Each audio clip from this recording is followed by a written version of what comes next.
Hello, my wonderful friends!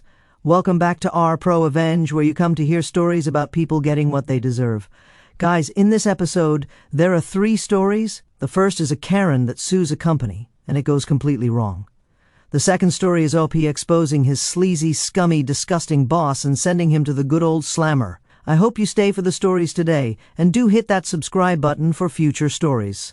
Let's dive in. This first story is titled, Karen Wants $1,000 Cash for a $10 coupon that was sent to the wrong address. This story is from a few years ago when I worked in the legal department of a 1,000-store national retailer. As part of my job, I handled customer service complaints that escalated when the customer threatened legal action. Our customer service call center forwarded Karen's call to me after she threatened legal action. Karen left a message claiming that she was not provided $10 in customer reward coupons. This was the spend $200, receive a $10 coupon in the mail sort of thing, and she explained how she purchased clothing for her son and daughter for back to school. I looked into it and called Karen back. It turned out that we had an old address associated with her account. No big deal, right? I spoke with Karen, and I offered to send her the original $10 coupon and an additional $25 for her trouble to the correct address. And that did not satisfy Karen. She claimed that we should have known her address and that she was going to sue us if we didn't pay her $1,000 in cash. Her rationale was that it would cost us at least $1,000 to defend the suit, so we should just pay it to her. I declined, but still sent her the $10 coupon that she was entitled to through the program. Sure enough, she sued us for breach of contract, fraud, and any other conceivable charge.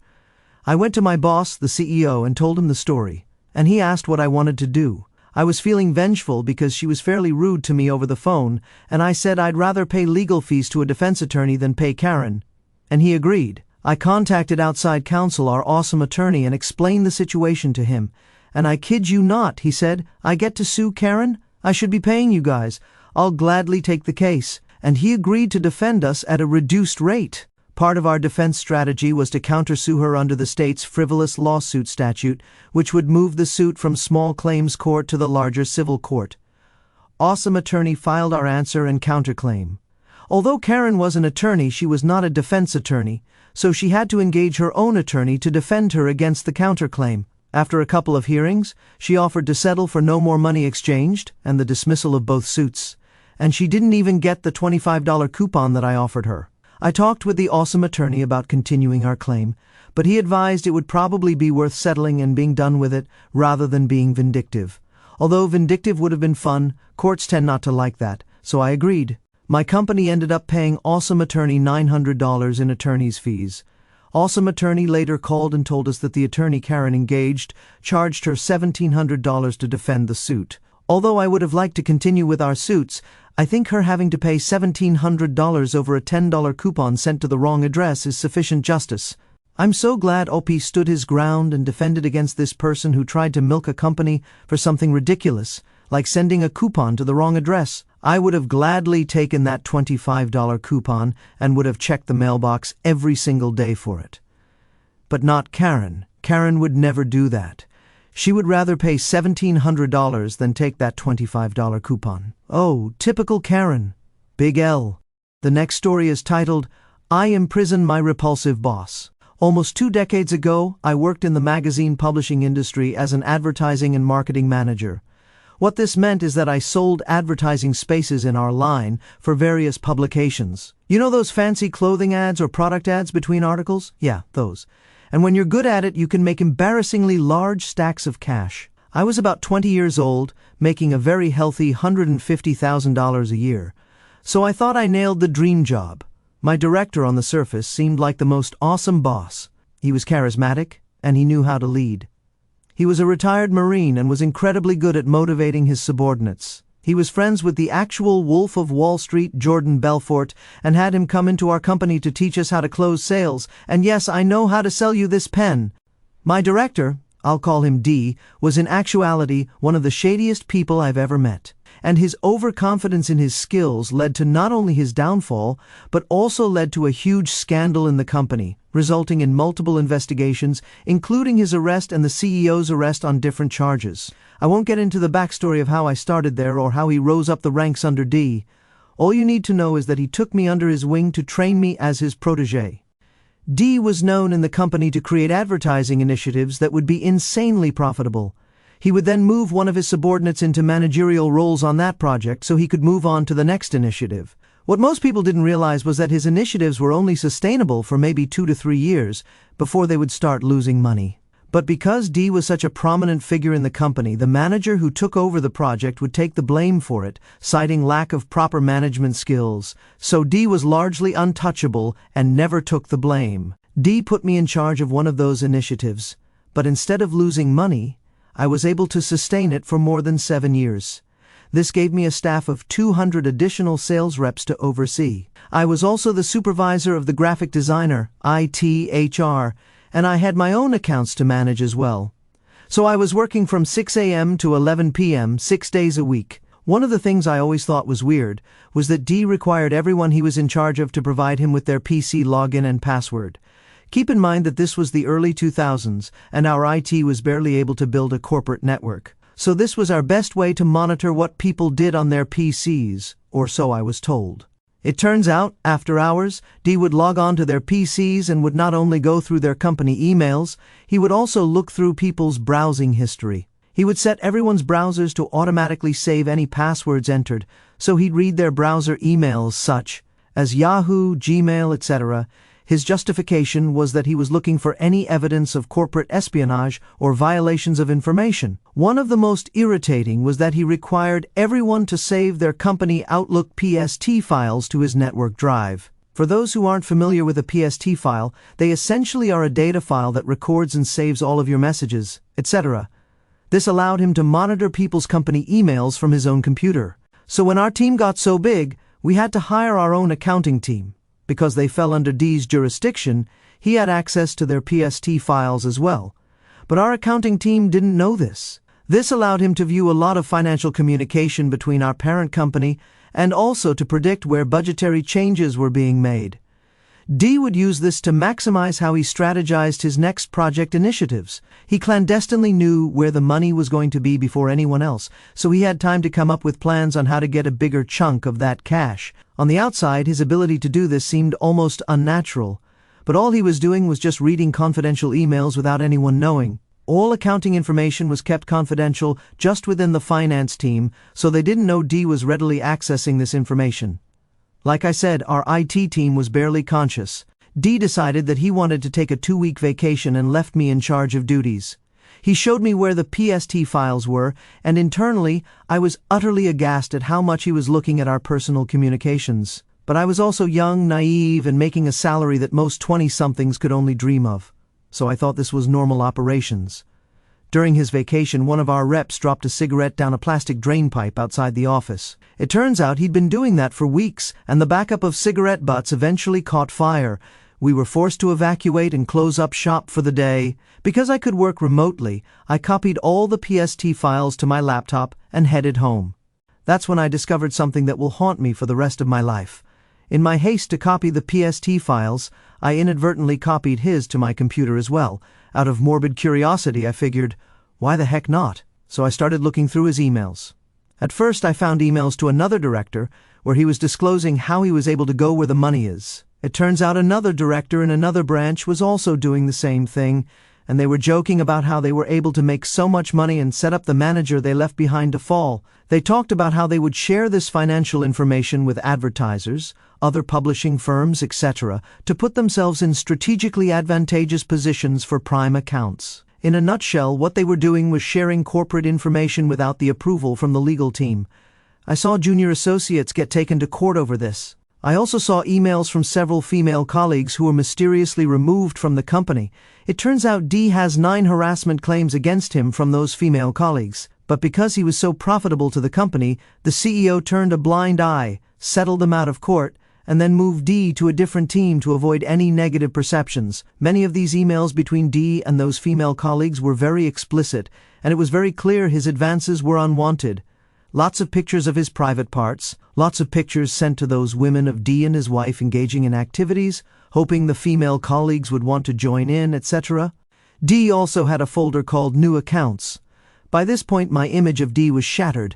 The guy I thought was a great mentor was just a sleazebag. So I looked into that folder and found a massive collection of some of the most explicit underage material. My mind will forever be haunted by the filth I found there. Knowing how filthy and disgusting this man is, I wanted to put him behind bars. I wanted to sink this guy. My thought process was this: if I straight up reported the illegal material, it would be obvious where the reporting came from, since I was the only one who had access to his PST file. I didn't want to have a vindictive, angry Marine breathing down my neck. So instead, I reported the accounting irregularities through our anonymous company hotline. This would trigger an immediate investigation, which includes a thorough audit of a person's computer. Even though D had his laptop with him on vacation, his desktop computer was still very much online at the office. Accounting and legal took the investigation insanely seriously. Things moved so fast that I got a call from D the next day with a request. He said, "I need you to write up 2 notes. One note that says this is my 2-week notice, and the second note that says I tender my resignation effective immediately. If the CEO asks about me, hand him whatever note you think is best." He wanted to resign and collect the severance before the investigation concluded, knowing that the company would have to call the police when they found his illegal stash. If he resigned before the investigation finished, chances are that the company would just sweep it under the rug since the problem is now gone. I never handed that note to the CEO, and the police were called and D was arrested. His wife was also arrested. His daughter, which turns out was one of the kids in the stash, was taken in by another family member who completely cut themselves off from D. An added bonus to this was that the subsequent accounting investigation led to a discovery. It turns out that the CEO filed bankruptcy for one of the magazines to secure additional $15 million in funding, but instead of applying that money to a failing magazine, he pocketed $12 million of it and spent it on lavish homes in other countries. This led to the CEO being arrested as well. I'm pretty sure he's serving a long sentence. I left the company shortly after, realizing the entire place was a toxic funnel of backstabbing. And that kind of behavior that went on was actually the norm at a place like this. Last I heard, D was still in jail and the CEO was penniless, and the entire company was sold off to another parent company because it got so toxic to be associated with it. Okay, so I have a few things I want to bring up. First of all, OP says that if his boss D resigned before the investigation finished, the problem would have been swept under the rug. What kind of sleazy company is he working for if they find those explicit pictures that they'll just sweep it under the rug and consider the problem gone if D no longer works with them? And secondly, I don't think you can collect severance pay if you quit, but I'm not quite sure about that, so someone please let me know. The next story is titled, Revenge That Led to an Unexpected Outcome. Let me start this one out by saying that I fully intended to seek revenge on the person in this story, but the aftershock of the eventual confrontation is what led to the aforementioned consequences, rather than my direct actions. I work in the UK for a large technology company doing software support. We all work from home, and I'm part of a team that has members all over the world. I've been in this job for around 10 years, and other than the major issues I've had with this guy, I truly enjoy my job. When I started with the company, I wouldn't say that I was green. I had about 7 years of industry experience under my belt. I was definitely inexperienced with the company, but the job I'd been hired to do used technologies that I was more than comfortable with. The point I'm trying to convey here is that I wasn't completely oblivious to all of the applications supported by our company. Everyone in my team was nice and very keen to help, except for Shane. Shane is probably what you'd term as the team guru. About 5 years from retirement, he's part of the office furniture, so to speak, as he'd been with the company for nearly 40 years. Everyone labeled Shane as the only guy to go to when you were truly in a bind. When I was initially starting out, I did indeed find that Shane was highly knowledgeable and, more often than not, had the answers to whatever obscure questions you might have. Things were great, and our team ticked over nicely. I got to know the rest of the team well over time too, and my best friend was a woman named Mel. She was of a similar age and experience level to Shane, and in my opinion, was just as knowledgeable as him. One day, Mel and I were on a brief call, chatting about a work issue. When we got to shooting the breeze for a while, we talked about ourselves and also the team. I'd said I hadn't met anyone face to face yet, and that was when she told me she'd once met Shane in person a couple of years ago. They're both based in the US, while I'm in the UK, and they both got invited to a tech conference in New York. She told me he has serious health issues due to his weight, as he was around 450 pounds, and when he was home he was often on oxygen and medication. His plan was to ride things out until he was able to take early retirement, so he didn't need to worry about paying for his medical insurance anymore. That sounded like a reasonable enough plan to me, and we were soon talking about something else. The issue started about 2 years into my tenure with the company. We started moving in a new direction with what applications we were going to be offering to customers. Toward that end, we were trained in a bunch of new stuff. I saw this as a great opportunity and equalizer. If no one on our team had any experience with this new software, then I would be on equal footing with everyone. This went really well for me, and I put a lot of time and effort into learning as much as possible. Shane didn't show much interest in the new stuff. He continued to spend most of his time with the legacy tools. In team meetings, you could clearly tell he was getting annoyed that his status as a guru was gradually becoming more and more meaningless. This wasn't anything personal. We all work in software, and you have to adapt to remain competitive. As time went on, it was becoming clear to the team how much work I was putting in, and I was well on my way to becoming the go-to guy for the new software. During this time, Shane would start sniping at me for anything he could plausibly manage. For example, if I was late to a team meeting because of a customer call, he'd make sure to interrupt whatever was being said to comment something, or like, "Oh, look, OP has bothered to grace us with his presence, even though he'd been guilty of the same things in the past." Things like email chains too. Almost anything I sent out that included him and our boss, he would reply with the same unrelated complaint or observation, completely irrelevant to what was being discussed. One day, Mel called me and asked what my beef with Shane was. I truthfully told her that I had no beef at all with him, and he just seemed to have it in for me. She said that if she managed to find anything out, she'd let me know. Things continued like this for a couple of years. I continued to be the go-to guy, and he continued to try to discredit me and generally paint me in as bad a light as possible. One day, we had a major incident, one that literally could have cost the company millions in fines if it was not solved quickly. Our manager split us into teams to troubleshoot specific areas, and she paired me up with Shane. I wasn't too happy about it, but whatever, I was a professional. We got on a call and began working through the issue.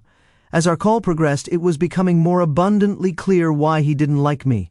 He knew nothing about the new application. He hadn't done any work on it at all. Everything I asked him to check, he needed hand-holding, even for the most basic tasks. Eventually, I just shared my screen and said for him to watch me. I went into the guts of the system, through so many logs, explaining to him what I was doing the whole time, and eventually found the problem was a recent patch that we installed. At this point, he dropped from the call. I didn't think anything of it at the time, as Skype can be a little bit flaky, so I just continued doing what I was doing. Our process was to not roll back any changes until it was approved by the senior manager. As I was the one responsible for deploying and rolling back patches, I made some notes about what we needed to do and then rejoined the main call. I wasn't worried at all because bad patches happened every so often. They just didn't usually have this level of impact. As soon as I got back to the call, I got absolutely destroyed by the incident manager. Apparently, Shane had returned to the group call and informed everyone present that the outage was caused by an error that I had made in the deployment process, and that Shane had told me what the correct fix was, and I refused to implement it then and there. I was furious. He had accurately told them the cause of the problem because it was me who literally demonstrated to him how to find it. I had even foolishly mentioned to him what I thought would fix the problem. Because of how long he'd been with the company compared to me, only our immediate team knew the truth about who was really the better skilled person in the situation. His historical reputation still carried a lot of weight with the people who didn't work day to day with him. Because this incident was so major, over 100 people were on the call, several of them 2 or 3 levels of management above our team. He made me out to be a reckless, incompetent idiot, and he was believed despite my manager's protestations. I was disciplined and given a verbal warning. He, meanwhile, was congratulated for steering the company away from a potential disaster and given a commendation. I was so angry. A while later, Mel gave me a call. Apparently, Shane had been bragging to her, saying, "I sure did put that smart aleck punk in his place." She was shocked and asked him what he was talking about. His real beef was that he thought I had disrespected him by trying to take over his role as the go-to guy for the new software. That wasn't my intention at all. I didn't see it as my fault that he was too darn lazy to do the work. Again, I lamented with Mel that she should have recorded the call. She laughed and said that Skype shows you when you're recording the call, and he'd never have spilled his guts while being recorded. I immediately had an idea. I decided that I would confront Shane one-on-one. I pinged him on Skype and said that I wanted to talk. He responded with a smiley and just said, "Sure." I called him and let him know that I was recording this call. I went right for it and accused him of lying about the major incident and said that it seemed like he had a major beef with me. As expected, he lied. He said that he was sorry I felt like this and had to react the way I did. He said that he would need to talk to our boss about it. I said to wait 1 second and turned off the Skype recorder. I then said that Skype isn't recording and that I knew exactly what he'd done. His mask slipped at this point, and he said that he was perfectly within his rights to put me in my place. He said that you need to respect the longer-serving people in jobs like this and that he would do it again in a heartbeat. I didn't hold back. I called him a dinosaur who refused to move with the times and wanted to coast out his days here without doing any work. He said that he was a couple of years away from retirement and he'd be darned if he was going to bust his backside for some shiny new software. I said to him, "Speaking of new software, have you heard of OBS?" Of course he hadn't, and I suggested that he Google it. I then hung up on him. Not long after, the messages started. He was begging me not to use the secret recording that I had taken. He said that if he gets fired, he'll lose his retirement package and his medical benefits. I told him, "Oh, that's too bad. You should have considered that before trying to get me fired." I passed all of this onto the relevant channels before giving it any thought. Things were set in motion, and sure enough, a few weeks later, after a company investigation, he was fired. I had heard from Mel that he had to take early retirement to keep his benefits, but this was apparently rejected. It all came out later that, apparently, he had significant debts that he was counting on his retirement package to keep him financially afloat. With no job and no package, he had no money to pay for medical treatment, which he badly needed. He was in no state to get himself a new job, and his skills had stagnated so badly that he couldn't even get a new job online. Mel told me that he had died about 6 months after this whole incident due to his ongoing health issues. I felt conflicted about this for a while. Sharing that recording obviously contributed to his death, but I don't know how bad I feel about it. I'm a young guy trying to build my career, and he actively tried to destroy me. I should have maybe held off when he pleaded for me not to reveal the truth, but he was old enough and wise enough to not engage in the childish games he played. If I'd known he'd be dead as a result of this, I'd maybe have done things differently. It's one thing that stays with me, that's for sure. I'm still at the company, and I can tell you that I will never treat a new employee the way he treated me. So maybe the breaking of that cycle is the positive to come out of all of this. These stories really got me thinking, and I'd like to share my perspective. Story 1. Karen wants $1,000 cash for a $10 coupon that was sent to the wrong address. Karen's entitlement over a misaddressed coupon was absurd. Demanding $1,000 cash, claiming lawsuit costs, was peak audacity. I'd have laughed if not for her rudeness. Offering the coupon plus $25 was generous. Suing was foolish. The countersuit strategy was brilliant, costing her more in fees. I love the attorney's enthusiasm. I get to sue Karen? And the $900 defense bill versus her $1,700 loss. I'd have savored the vindication. This shows fighting petty greed pays off. Story 2. I imprison my repulsive boss. Dee's predatory behavior, harassment, underage material, and sabotage was horrifying. I felt the narrator's betrayal discovering his mentor was a monster. Copying the PST files exposed corruption brilliantly. I'd have reported anonymously too. The anonymous hotline triggered justice without direct blame. Dee's arrest and CEO's downfall were satisfying. Karma for toxicity. I'd have struggled with guilt, but Dee's actions sealed his fate. The narrator's escape from that environment was wise. I hope he found peace. Story 3. Revenge that led to an unexpected outcome. Shane's sabotage, claiming credit for the narrator's fix, was infuriating. His ego over losing guru status was pathetic. I'd have confronted sooner. The secret recording via OBS was clever. I'd have relished his panic. Blocking his retirement benefits led to tragedy, but Shane's cruelty earned it.